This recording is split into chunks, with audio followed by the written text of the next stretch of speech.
बिस्मिल्लाहिर्रहमानिर्रहीम। अस्सलाम वालेकुम वरहमतुल्लाहि वबरकातुहू। मैं रब्बुल इज़्ज़त से दुआ गो हूँ कि रब्बुल इज़्ज़त आपको हमेशा अपने हिफ्ज़ अमान में रखे और खुशो खुर्म रखे। मैं हूँ हर्बलिस्ट इसहाक फर्रुख। आज एक भाई ने कमेंट किया था कि वालदा के जोड़ों में गैप है, क्या हर्बल में कोई ऐसी मेडिसिन है कि जोड़ों में जो गैप होते हैं वो पूरे हो सकें? ब्रदर, बिल्कुल।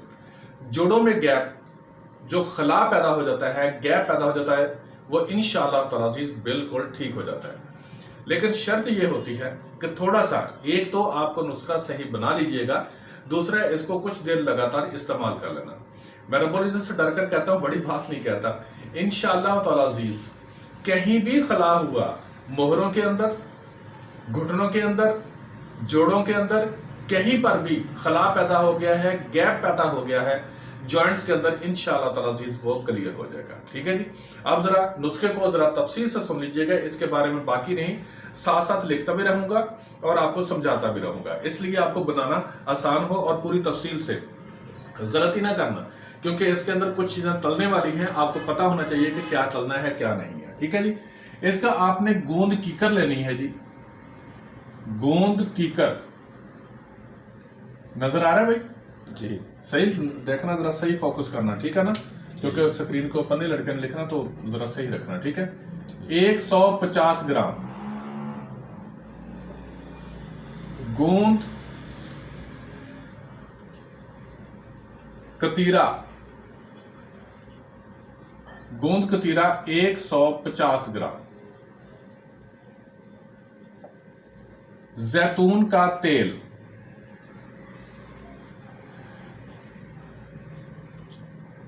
200 ग्राम। अब इसके बारे में तफसील पहले सुन लें ताकि आपको पता हो। गोंद कीकर, गोंद कतीरा, ये 150 ग्राम लेकर अच्छी तरह साफ कर लीजिएगा। इसको जैतून के तेल में डालकर आपने इसको भून ले, बरियां कर लेना। ये गूंद फूल जाएगी। ठीक है जी। बरियां करना है, इसको भूनना है, इसको, ये गूंद जो है वो फूल जाएगी। ठीक है।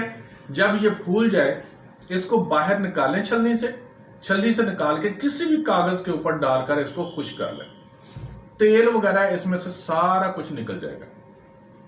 वो जो जब खुश्क हो जाएगी तो उसको आपने पीस लेना है, वो पीसना आसान हो जाएगी। ठीक है। अगर बरियां करने के बगैर आपने पीसा तो वो सही तौर पर पीसेगी नहीं और इसके अंदर जो एक वोलेटाइल ऑयल होता है वो अंदर मौजूद होगा, लेकिन बरियां करने से वो मौजूद नहीं रहेगा।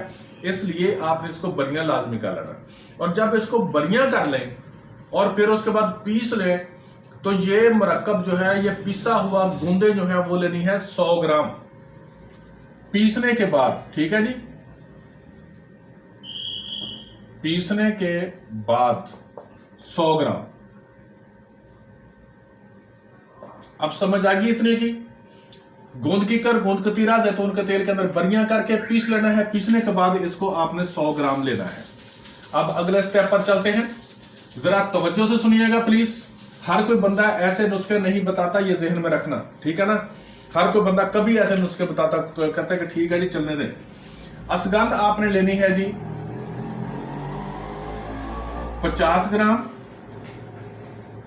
अच्छा, जो चीजें मैं बताता हूं ना, इनको पहले पीस कर फिर वजन करना होता है। ये नहीं करना आपने कि पहले लिया और पीसो, तोल लिया और उसके बाद उसको पीसा, ऐसा नहीं। पहले पीसना फिर उसके बाद वजन ले। बधारा 50 ग्राम, जड़ सुंबल 50 ग्राम, सतावर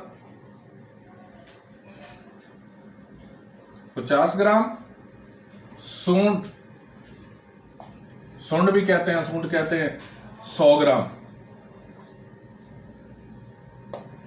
अलसी, बरियां। अब अलसी को भी तवे या किसी भी फ्राई पैन में डालकर आपने इसको अच्छी तरह ना बरियां कर लेना है कि इसके अंदर से खुशबू आएगी। तो अच्छी तरह इसका आपने, जैसे खवातीन जानती होती हैं, घर में माएँ बहनें सब जानती हैं कि इसको अच्छी तरह बरियां कर लें। ठीक है। बरियां करने के बाद इसको 100 ग्राम। अब ये है, और वो जो गूंदें थी, गूंद बरियां की हुई और पिसी हुई जो 100 ग्राम ली थी। ठीक है जी। अब इन तमाम चीजों को आपने आपस में मिक्स कर लेना है, पीस कर। ठीक है जी। मिक्स कर लिया आपने। मिक्स करने के बाद इसकी खुराक जो है वो आपने जी 3 ग्राम यानी कि आधी चम्मच बनेगी, जो चावलों वाली आधी चम्मच है वो बनेगी आधी। ठीक है, आधी चम्मच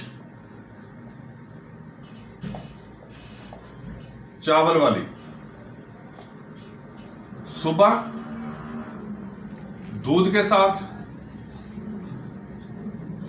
शाम दूध के साथ।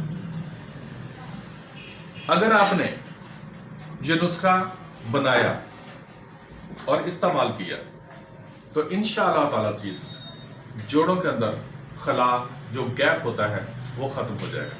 लेकिन अगर समझ रहा है तो उसको दोबारा फिर से सुन लीजिएगा, गलत नहीं करना। हर्बलिस्ट इसात फर्रुख।